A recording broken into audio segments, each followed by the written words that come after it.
When I was in grade school, my family lived in a house that sat directly across from the school I attended. However, there was about a half a mile of wooded area between them.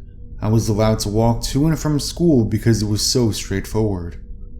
My mother informed me that she and her siblings walked through the woods to school when they were younger, so it felt like a natural and safe thing for her. I loved the excitement of being able to walk to school all on my own.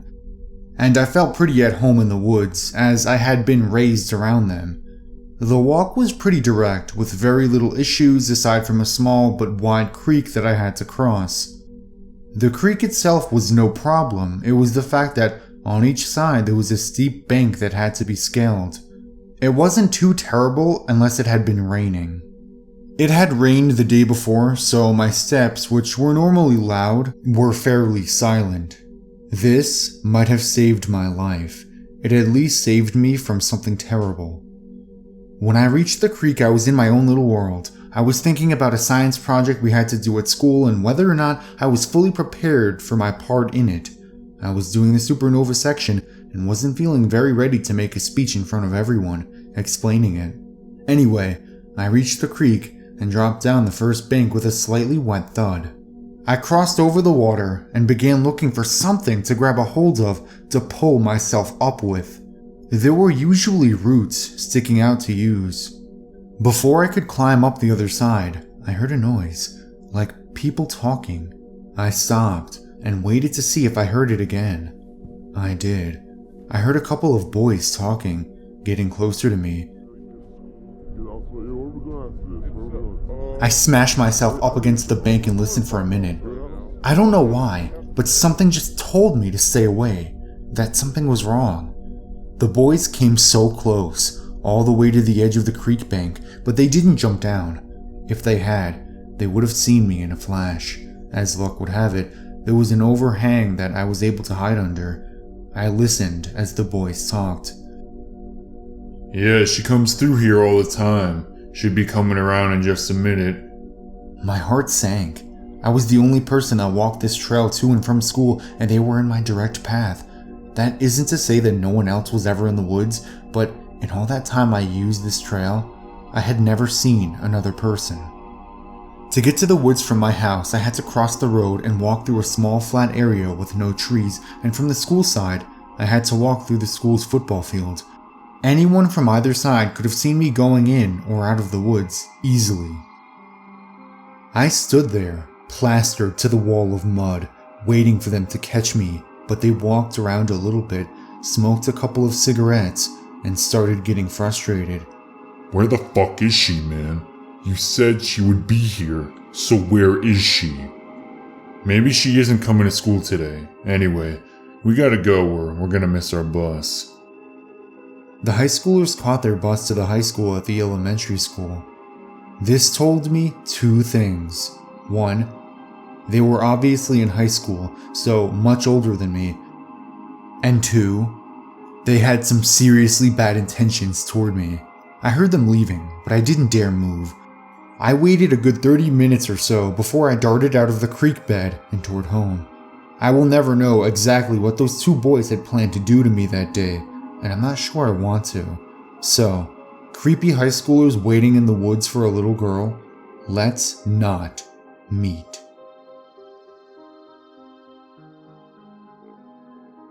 This happened 3 years ago when I had just moved to San Francisco for college.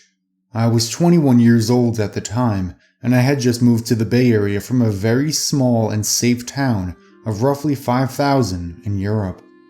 It was pretty late, maybe about 1 a.m., I guess, and I was coming back from a house party in San Francisco. At the time, I was living in a little apartment outside the city, close to the airport, so I figured I would take the train to the airport and then catch a cab from there so I wouldn't have to spend too much money. I was all by myself, and I was wearing a dress and heels, and I was even still a little tipsy from the party. I took Bart to the airport, and when I got off, I got a little lost inside the airport and couldn't find the exit.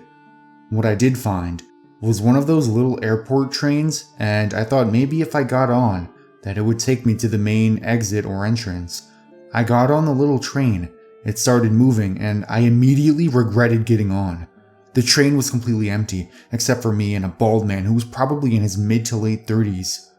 The man started talking to me, asking me what I was doing here, was I a student, where I was from, do I have a boyfriend, asking me for my phone number.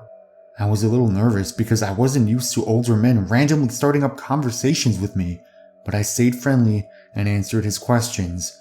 I even gave him my phone number, figuring I could just ignore him if he ever called me. I felt pretty uncomfortable though. The train eventually stopped, and when we got off, I realized that taking the air train had been a big mistake. It had dropped us off somewhere outside on the other end of the airport, and there was nothing around us but darkness. No people, no lights, only dark buildings and nothing else. I started walking toward the main entrance, but it was pretty far away. I was walking fast, but the man caught up with me. We were literally the only people there, walking alone in the dark. I was pretty creeped out by then. He starts telling me that I shouldn't be out here by myself and that it's dangerous. He then pulls out a huge knife. My heart started racing and I couldn't believe this was happening. He shows me the knife and tells me that it's so dangerous out here and that he has to protect himself.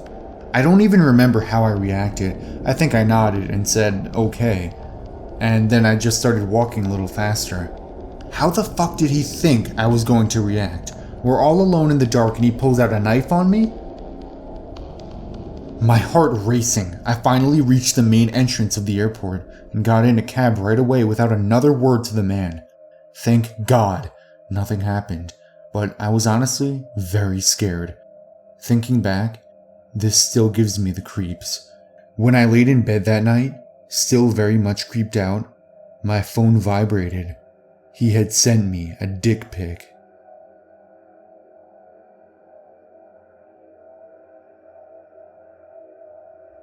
This just happened to me a few nights ago, and I'm still shaken up about it, so bear with me. I'm a female bartender at a small cafe that doubles as a venue. During the day, we serve coffee and lunch, and at night, we have a full bar with bands, comedy shows, etc. On this night, there was an open mic comedy show. Not a lot of comedians showed up, so we ended up closing up shop early, and I was ready to go home. I had a patron come in and order a single beer during the comedy show. He was acting nervous, but being a female bartender, I get male customers that are shy or don't want to talk to women, so I didn't think much about it. He sat down, sipped his beer, and watched the show. Since we closed early, everyone was pretty much gone, and I wanted to lock up and clean so I could get home. After I escorted the last couple out of the bar and got ready to lock the door, I see the man from earlier walk down the back hallway and into the men's restroom. Not even a minute later, he burst through the door yelling, "Hurry, come back here, I need help." I stood at the opposite end of the hallway and asked him what was wrong. "The toilet is overflowing, there's water all over the floor, help me clean this up." I could tell that something was wrong, and I replied, "It's okay, man, it happens, I'll mop it up, I'm just trying to close up right now." He continued to argue with me, trying to get me to come into the bathroom with him as I stood about 20 feet away down the hall. Finally, he walked toward me very aggressively and tries to grab my arm. "You need to come back here now." I immediately put my hands out in front of me so he could not come any closer, and I tell him he has to leave. He walks outside, and I lock the door behind him. I check the bathroom, and it's completely spotless, no water on the floor at all. I flush the toilet and urinal, and they both are working fine. I start to get nervous and take my large pocket knife and clip it to the waistband of my pants, just in case. As I'm cleaning our espresso machine and putting toppers on the liquor bottles, I hear a tapping noise. I look up at the front of the store, which is one big window that has a few curtains covering it. The same man is tapping on the window, waving at me and laughing like a maniac. I watch him walk over to the door and pull on it. It doesn't open since I had locked it after he left. He starts screaming and pounding on the glass, saying, "Open the fucking door. I'm going to fucking kill you." Fight overcame flight at this point, and I walked around the counter and about 6 feet from the door, I pulled out my knife and locked eyes with the man and yelled, "I'm calling the cops! Get the fuck out of here!" He smiled and walked out of view of the window. At this point, all of my adrenaline just crashed. I locked myself in the office and called 911, crying, explaining that I'm alone and a man tried to lure me into the bathroom and was outside trying to get into the bar. I waited an hour and a half. No police showed up. I called my boyfriend and he drove up to the shop. My manager watched the security cameras from home, making sure that the man didn't come back. I did the deposit and immediately drove home, my boyfriend following close behind me.